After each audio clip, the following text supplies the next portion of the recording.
Pengetahuan petani tentang penanganan pasca panen dari sektor hilir masih minim. Terbukti, banyaknya hasil panen yang terbuang sia-sia tanpa adanya pengolahan lanjutan oleh petani. Kurangnya pemahaman petani tentang penanganan pasca panen membuat banyaknya hasil pertanian yang tidak dikelola dengan benar. Selain itu, sektor pertanian yang menjadi salah satu daya tarik bagi wisatawan, semakin digerogoti banyaknya alih fungsi lahan pertanian. Padahal, jika pasca panen ini dikelola dengan baik, maka tentu saja akan menjadi omset yang besar untuk petani. Contohnya, hasil pertanian yang tidak terpakai bisa dikelola kembali dan dijual lagi dalam bentuk kemasan, sehingga ke depan kegagalan pasca panen di sektor hilir bisa dinetralisir.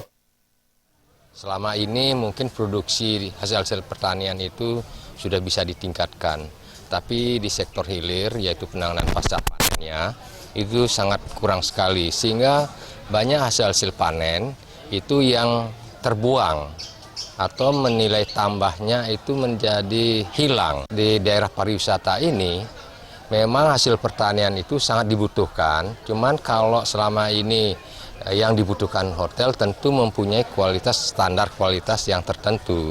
Nah, kalau penanganan pasca panennya kurang bagus, nah tentu di sini hotel-hotel atau yang kebutuhan di hotel untuk pariwisata itu tentu akan mengalami. Mayun Permana mengatakan, hasil pertanian sejatinya sangat dibutuhkan oleh hotel, namun harus memiliki standarisasi tertentu. Jika penanganan pasca panen kurang baik, tentu saja hotel-hotel di Bali akan mengalami penurunan.